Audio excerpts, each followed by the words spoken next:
as I mentioned, this is Gina Ramirez. Ramirez. I always get pronunciations of names mixed up. I'm not, when you learn French at school and my accent was not great. Okay, so Gina is a certified health coach and licensed professional counselor. So not only does she help you with your health, but she can counsel you through it too. She specializes with working with professional women who are struggling with their physical health due to work-life imbalance, haven't we all got it? And the responsibilities that come with adulting. So her clients want to prioritize family and also find great importance and satisfaction in their career. Through her coaching programs, clients come to a gentle understanding of integration, creating beautiful tapestry of lifestyle, exercise, attitude, and nutrition. It's everything. I love it. So Gina is going to talk about the myths about hormones. When I first met Gina or spoke to her about coming on to the summit, I did not know a lot about hormones, and what I found with clients is there's all sorts of kind of, old wives' tales going on about hormones. So this is why I asked Gina to speak about the myths of hormones, so that we can kind of set things straight in our mind to see what's going actually on. Take it away, Gina. Yes, I think sometimes we think we're going crazy. We have all of these crazy thoughts and this anxiety that we didn't have before.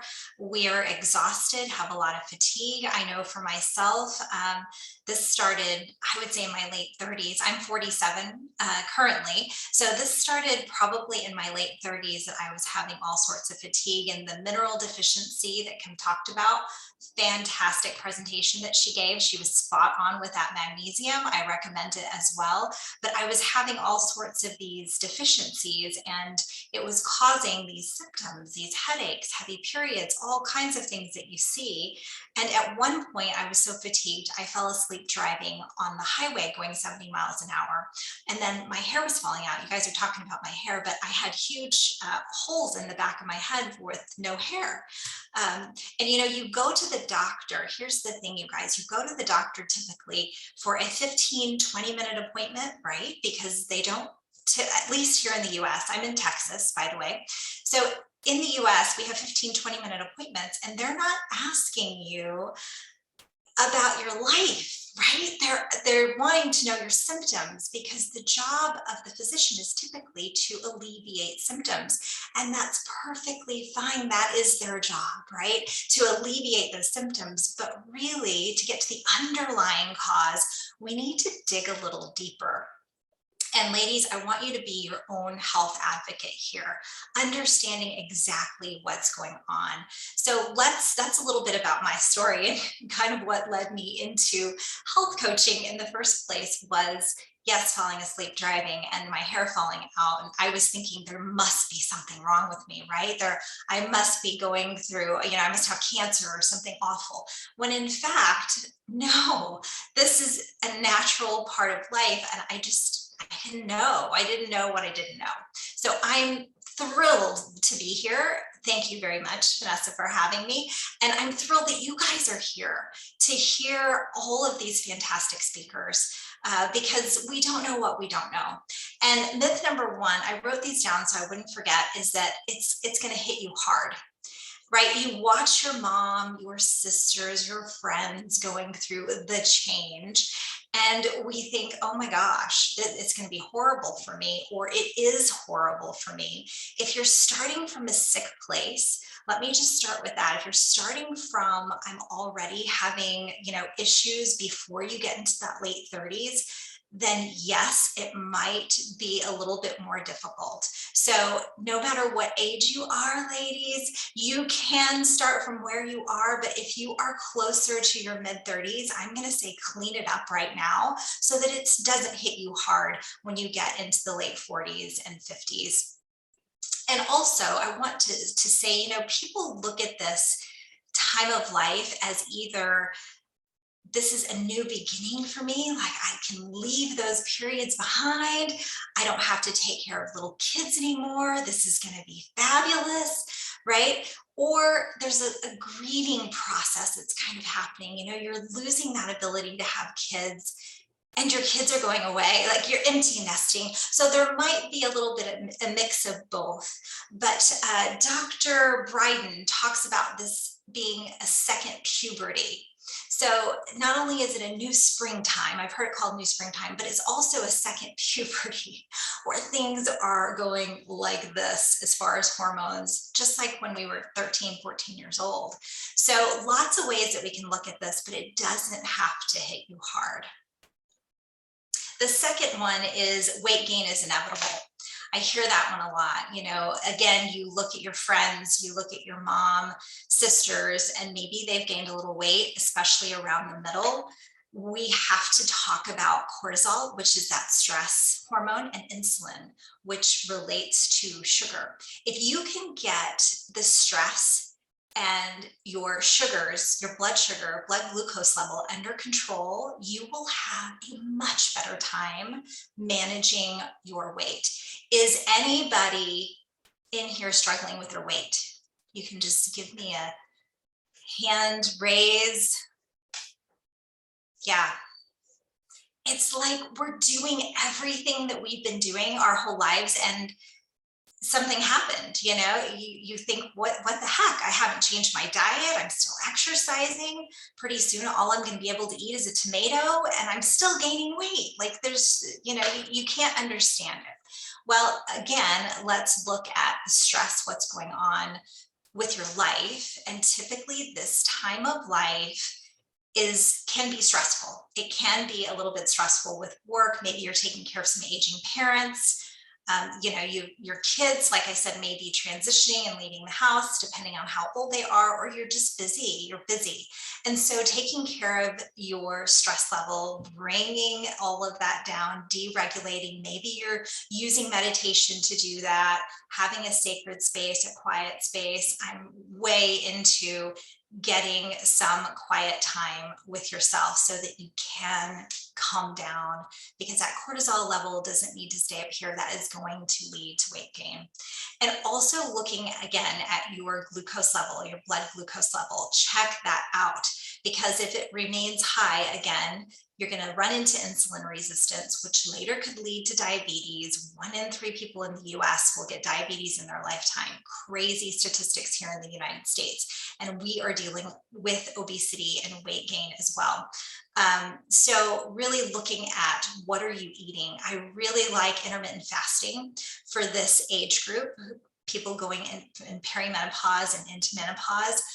Try the intermittent fasting. I don't know if anybody in here is doing that already. Do you guys subscribe to intermittent fasting at all? You know what I'm talking about, where you have a feeding window and a fasting window. If you've never tried it before, you might want to go 12, 12, 12 fasting, 12 feeding. Just to ease in. 16-8 is usually the typical number, where we are fasting for 8 or 16 hours and then feeding for 8 hours. So if you try to do that, you will see, again, those numbers come down, and of course, eating a healthy diet. So look at that weight gain idea. You don't have to gain weight. You just don't. And there are some things that we can really do to mitigate that. Number 3, you must take hormones. Everybody thinks, well, this is the only way. Well, you know now from the last presentation that there are other ways. And as we go through this summit, you're going to hear so many great speakers talk about the natural ways that you can really take care of some of these symptoms. And of course, diet and exercise are my number one. Supplementing with those minerals, again, my number one way to do that. But I don't judge. So if you're thinking, I can't do anything else, I've tried everything else, let me try hormone replacement, absolutely try it. But it should be a short-term fix. If your physician wants to put you on hormone replacement, have a few questions for them. Ask them, how long am I going to be on hormone replacement? What's the lifetime here? And why are you recommending this for me? Because there's lots of reasons, right? What exactly is it that they think that would benefit you in particular? And what are the risks? Know that anything that we put in is going to have a side effect. Any medication that we take is going to have some sort of side effect. So recognizing, again, that you're your own health advocate, so you need to know these questions. And we really shouldn't be taking hormone replacement 5 years after menopause. When we're on hormone replacement, we don't know if we've hit menopause, depending on which one you're taking. So we need to be careful about that as well. Again, there's nothing wrong with you, right? There's nothing wrong with this. This is a natural process that's going to happen. We just want to saunter in to menopause instead of fighting our way through with headaches, heavy periods, and our hair falling out. And the last one is that there's no hope. If you've been struggling for a long time, you've tried a lot of things, it may feel like there's just no way out. But as you'll hear through the rest of these presentations, you have so many options at your disposal. So I do want to give you hope that there is a way out, ladies, and you can get back to feeling like yourself. That's what I hear most often from my clients is, I just want to feel like I used to feel. I just want to come back to myself. This should be a time when you are reconnecting with the girl that you used to be. What did you love to do at 9 and 10 years old? Come back to that. When we hit menopause, we don't typically have all the responsibilities that we had before, and we can spend more time enjoying the things that we used to enjoy.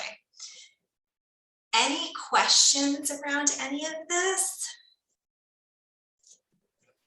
So, Gina, there's a couple of comments here in the chat. And one I wanted, because I'm obsessed with hair today. Narissa said she is having trouble with her hair. So what did you do to get your hair beautiful and thick and healthy again? I think that diet is a huge component in your hair. Yes, I do believe that. But, has your hair always been this way? Have you always struggled with it? I think that's another thing, it's genetics as well. Yes, and one thing I have noticed, I started taking a collagen supplement that you just pop in smoothies. I'm a big smoothie lover, as Gina is, and that has helped very much with my hair as well. I eat quite healthily, but my hair was always very thin.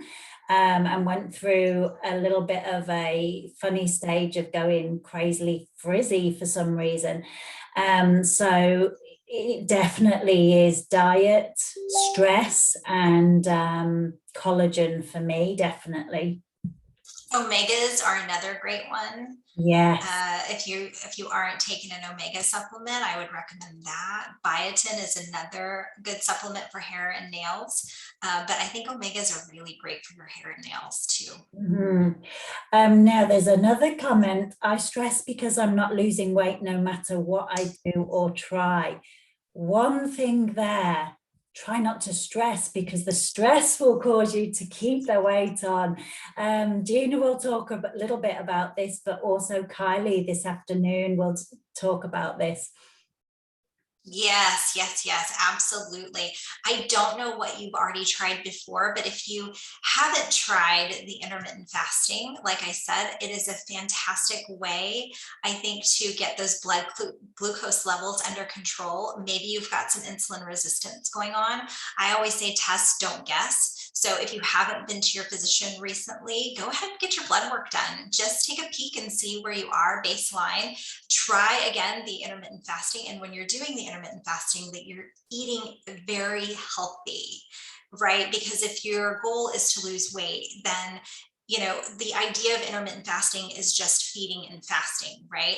So they don't talk about what should I be eating necessarily. We're not restricting what you eat necessarily when you say intermittent fasting. But when you're talking about weight loss and intermittent fasting, I'm saying it needs to be clean eating. So you're cutting out the sugar, you're cutting out the simple carbs, so that you're really concentrating on what your intake is. I'm not a big believer in counting calories or dieting, but eating healthy, yes.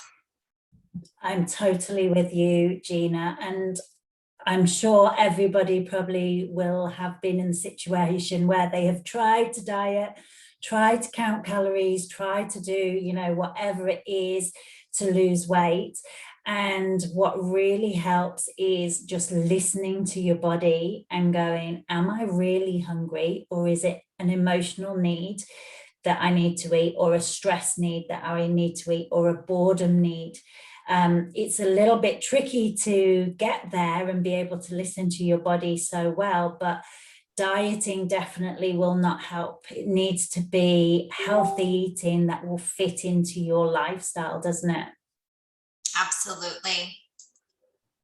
Now, what other? So the intermittent fasting, Gina, I'd love to ask you a little bit about this, because there are two schools of thoughts. One, yeah, it's great. One, oh no, you should never do that. Do you think there are some people it works for and some people that really do need to eat regularly through the day? Absolutely. That's with anything. I am a plant-based eater, but I never say you should be a plant-based eater.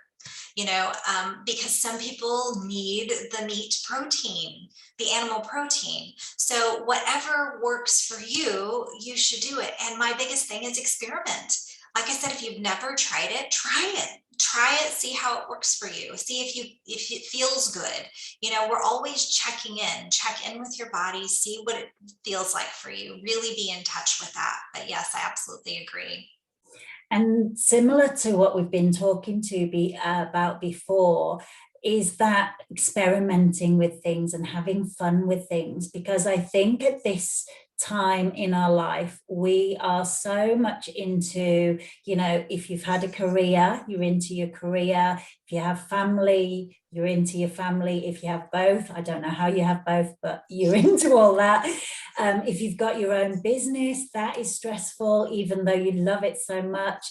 There's all stuff going on. And then you get to this age and you've got people, that are older and maybe going through, serious illness or dying, and that kind of stress as well. And I think the fun and experimentation and lightness of life is kind of draining out of us. And so to even just go, oh, I've never tried this, let's see if it works for my health, rather than going, oh, I have to, just gives everything a little bit of a different take. Absolutely. Yes. Falling asleep while you were driving, Gina, that's pretty serious, isn't it? How do you sleep now? I sleep fantastic now, but I do take magnesium. Yes, I take magnesium. I have an acupuncturist that I see. I go to the chiropractor. I do massage. There are so many ways, ladies, that we can take care of ourselves that don't have anything to do with taking a pill, right? Or taking pharmaceuticals, I should say.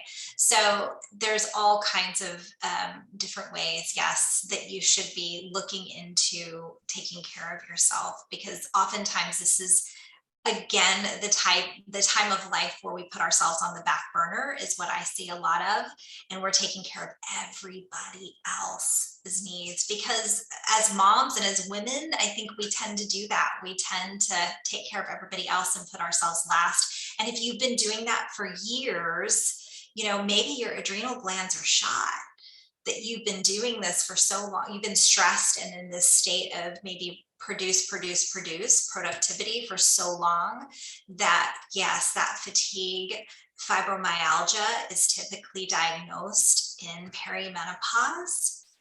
That's really interesting to me. And Gina, just talk a little bit about fibromyalgia, because some people may not know exactly what it is. It's that feeling where everything hurts in the body. You know, any pressure, it just hurts, and there's no explanation for it. You know, you might go to the doctor and they can't seem to diagnose you. And a lot of times, if they can't pinpoint what it is, they're going to say, oh, you've got fibromyalgia. You feel like all of your joints hurt, all of your muscles hurt or ache. That's typically the sign. And what I have found with my classes teaching Pilates, that everybody, like I say, everybody, not everybody, but you know what I mean? It's like the muscles are just aching, they're sore afterwards. You know, a normal stretch that you used to do when you were, say, 30 is feeling like, oh, I so need that stretch. And it can be just this muscle ache and tiredness, you know, in the muscles, just rather than thinking, oh, I've got something seriously wrong with me. And I think, like you say, we put ourselves last. So even so much as doing a few stretches doesn't happen a lot. You know, who can really put their hand up and say, oh, I do, you know, 15 minutes of stretching a day at home? I do, because I'm obsessed with stretching. But you know, the average person really goes to a class to do stretches, and then depending on the class, it might only be 5 minutes. So the muscles and the soreness of the muscles and just the fatigue in muscles is a massive thing, because then you just feel exhausted without even anything else. Right. Absolutely. You really do have to take care of your body in that sense as well. So not only is the nutrition important, you know, when we talk about the intermittent fasting, but movement is also important. We've got little medicine bottles all throughout our body, and a lot of times they're covered with all the sticky stuff that we're eating. So if we're moving, that's getting the blood flowing, that's opening up those little medicine bottles that are in the epithelial cells within our body, lining those blood vessels. And if we can get that blood moving, those medicine bottles will open up and bring down the highs and bring up the lows that need to happen. So we just need to tap into that, and we don't typically. Yeah. And that's the thing. It's knowing that, you know, these are the things we can do, but getting something in place that makes you do them. So sometimes, you know, the best thing would be to move, but oh, I can't be bothered. I'm too tired. I'm too busy. I've got to pick people up, got to do this, got to make dinner. But it's changing your mindset to go, this is important for me to feel good, and for me to give the best I can in my life to other people. You know, if you want to be a great person, it starts with you, you know? Right. And it doesn't have to be going to a 30-minute class or even a 20-minute class. You can do something for 5 minutes as you're making your tea in the morning, you know, whatever it is that you've got in your kitchen, get some hand weights. And while the kettle's on, you can be doing your hand weights or squats or your 5-minute kitchen routine. It can be that simple. Yeah. So the only other thing someone mentioned is worrying about diabetes. So as you said earlier, Gina, the diabetes is watching sugar and being careful of what you eat, basically, isn't it? Absolutely. And moving your body, you know, getting in that exercise. Yes. And we have control over all those things, you know, even if you're thinking, well, that's in my family, genetics wise, you know, it's going to be passed down to me through my genes. Well, genetics is a very small part of the picture here. It's lifestyle. How are you living? That's going to determine which genes get turned on and off. And just quickly, for example, someone in my Pilates class last week, she has never done any exercise in her life. She's in her 70s, and she had, I think it was type 2 diabetes.